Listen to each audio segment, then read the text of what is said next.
I got an email from a viewer. They kind of commented on I should touch base a little more on the agreements and what we as resident managers really watch for, and to help the tenants, you guys, to live better in your place. Basically, not everybody reads the agreement. Out of the 10 years I've been doing this job, I don't even think I saw one person read the entire agreement. But what you do in your own home, and you may read it there.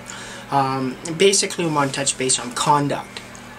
Now, conduct is different in every tenancy situation, so this may not apply to some and may touch base for others.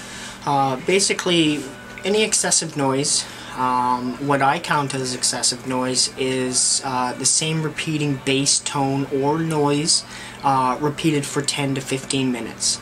Because the average person can handle about 10 minutes, but when it's 15, 20, 30, 40, an hour, that's when you just get tired of it, and something has to be done. The main thing to think of it, or to look at in your agreement, if not your municipality or city limits, what is the cutoff time? Like for where I'm at, it's 10 p.m. So come 10 p.m., noise and everything's got to be cut down. So make sure you really touch base on that. Find out what your legal limits are for making your noise. Now, excessive noise is completely different.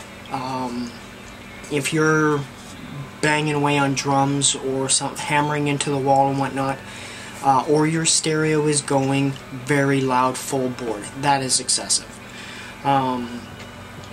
The other things to keep in mind is if you're in a pet situation and your pet dog does go on the property and whatnot, that could be counted as strikes against you.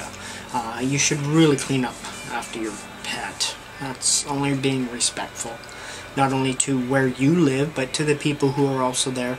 And if you're going to the neighbor's yard to use it as a toilet, maybe pick it up as well. Now, if you have indoor cats, remember the damage they do comes out of the pet deposit, if applicable, if not out of your security deposit. Some provinces, countries charge a pet deposit, and that covers just for the pet damage, like urine damaging to the walls or whichever.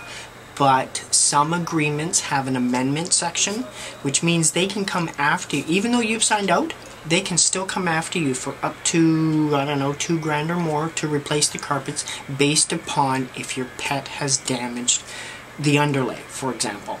Say you get it carpet cleaned when you move out, but yet the new tenant moves in and they can smell pet urine or feces, then they have to pull up the carpets, then guess who gets charged? Yeah. Again, make sure you read your agreements.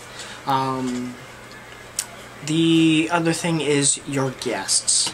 That falls under conduct as well, but you're responsible for your guests anywhere on the property. That doesn't mean as soon as they leave your suite, you're no longer responsible for them. No, for as long as they are on the property within the building, you're fully responsible.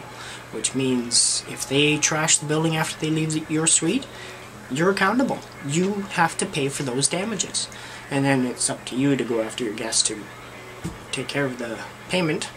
But whether they're being obnoxious, loud, annoying, a pain in the butt to somebody else, you're still responsible.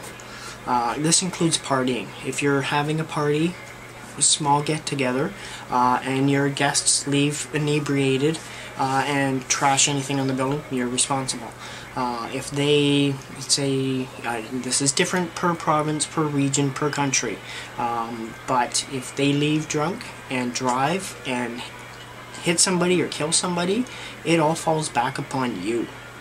You can be solely financially responsible because you permitted them to leave your place drunk or inebriated. There's several things for resident managers to watch for. Guys got to make sure that you keep tabs on your tenants and their guests, because to find mystery spit, snot, writing, damage in the building is just too much. You don't know who to blame. But as long as you're alert and you keep on your tenants, not keep on your tenants, but keep tabs on your tenants' guests. Then you know who the responsibility will fall to as well. Just being a very alert, attentive manager will show the tenants that yes, you're here to do a job, but you're also here to ensure that the place goes smoothly for everybody to comfortably live. Well, that's all I got for now.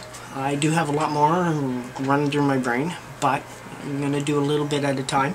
I don't want to overload everybody. So yeah, basically on this one it's agreement information to make sure you understand your tenancy situations. So, till next time, see you later.